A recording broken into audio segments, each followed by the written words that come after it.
мамлекеттик каттоо кызматтын жетекчилиги менен сүйлөштүм. Эртең саат 3-тө биз ошол жердеги ТЭЦ-2 конушунун жашоочулары менен жолугушам.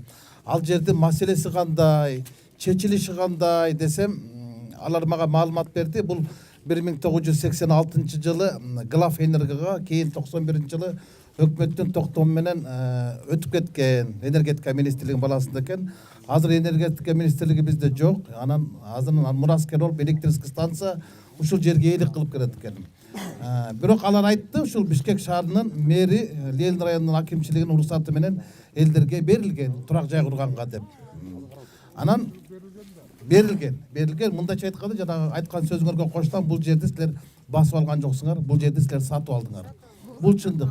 Өкмөт силерге машинаны берип турда, тех паспортуңарды бербей коюп турду 15 жылдан бери. Үйүңөр бар, бирок документиңер жок.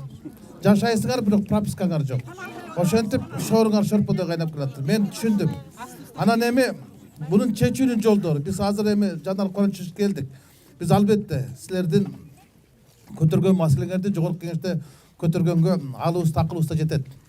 Кеп кандай кылып чечебиз? Ошондо болот. Мен мына менен кошулуп ушул мамлекеттик каттоо кызматынан дагы өкүл да келди. Ал менен дагы мен кабинетте отуруп алып картасында көрдүм бул жердин. Ошо башы 87 гектарга кийин 47 болгон экен да. Эмне үчүн Ленин райондук соту, Ленин райондук акимчилиги силерге жерге турак жайга салганга уруксат берген, анан кийин сокулуктук болуп чыккан. Силердин күнөөңөр жок да. Ал ошол кездеги мэрдин, ошол кездеги акимдин. Анан силер коркпошуңар керек. Мен ойлойм, эми биздин өкмөт мынчалык наадандыкка барбаш керек. Силердин мага айтышып атат да, ал жердеги үйлөрдүн баары соттолтуруп калдык, сүрдүрүп салат экендер. Сүрдүрүп сала албайт. Бийлик 1000 кишинин үйүн сүрдүрүп сала албайт. 1000 киши чыкса кайта бийликтин үйүн сүрдүрүп салышы мүмкүн да. Болгону ушул силердин документиңерди бул өкмөт өзү алыш керек болчу. Буну кандай кылып мыйзамга өзгөртүү киргизет же токтомду токуйбу, баары бир мыйзамдаштырып бериш керек. Ал турган иш.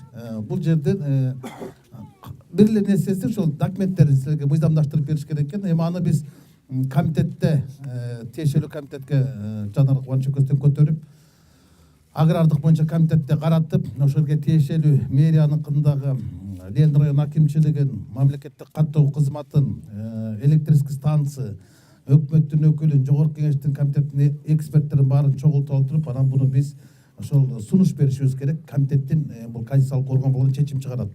Мына ушул ТЭЦ-2 конушундагы 47 гектар жердин мындан аркы келечеги кандай болот? Аларга убагында ким берген? Эми силердин сотторду мен таң калып атам да, ошо соттордун чечимичи. Эгер Кыргызстанда кийин же эртең жакын арада бир чоң толкундоолор чыга турган болсо, бул бийлик менен оппозициянын келишпестигинен эмес, бул эл менен, карапайым эл менен соттун ортосундагы алакадан чыгат да. Соттор ушунчалык надандык кылып атат. Мына эми силердин ушунча кишиге убагында уруксат берди. Силер сатып алдыңар да там салдыңар. Анан силердин каражатыңардын баардыгын карабай туруп эле, анан кийин жок, бул тамдардын баардыгы мыйзам салынган, бузулуш керек деген өкүмдөр чыгарып атпайбы? А компенсация? Башка жерден силерге жер береби, каражат береби бул жер деген ала турган болсо, ал жагын карабай эле, жок, бул жер мыйзамсыз берилген деп токтом чыгарып коюп атат. Мына ушундай нерселер чын айтканда мени дагы өкүндүрөт. Ушул өкмөттүн мындай өлүмтүк өкүнүчтөрү, анан соттордун өз элине караган мындай катаал өкүмдөрү элдин, карапайым элдин канын ичип атат да. Мен бизде кошулам. Силер аргасыздар ушундай болсо, бирок силерге рахмат ушинтип ак үйдүн алдына чыгып митинг кылып, акция кылып талап кылбай, ушу өзүңөр ушу депутаттарды чакырып атсаңар, эми биз буну көтөрөбүз. Тиешелүү чечим кабыл алыш үчүн биз буну тездеткенге аракет кылабыз. Силердин алдыңарда Жанар да өзүнүн сөзүн айтат. Биз Кертбашыбыз менен кепилдик беребиз. Келип кеткенден кийин биз бул маселенин көзөмөлдөп, артынан түшүп, ошол акыйкат чечим чыкканга, ошо чындык силер тарапта экени буну Кудай деле көрүп турат. Силер басып алган жоксуңар, силер сатып алдыңар. Жашынакай кылып мына светтер тартылыптыр. Эми кетсе, күнөө кетсе, ал өкмөттүн өзүнүн органдарынан кетти. Сокулуктан кеттиби, Ленин районунан кеттиби, аны мага десе атууга атып салсын, 40 жылга түрмөгө отургузуп салсын. А бирок силер мындай зыян тартпашыңар керек, силер жабыркабашыңар керек да. Силерде күнөө жок. Болгону силер 15 жылдан бери мына балаңар, кызыңар чоң атат, ушул үйдө жашап атасыңар, а бирок пропискаңар жок болот атпайбы? Китебиңер жок, мектеп жок,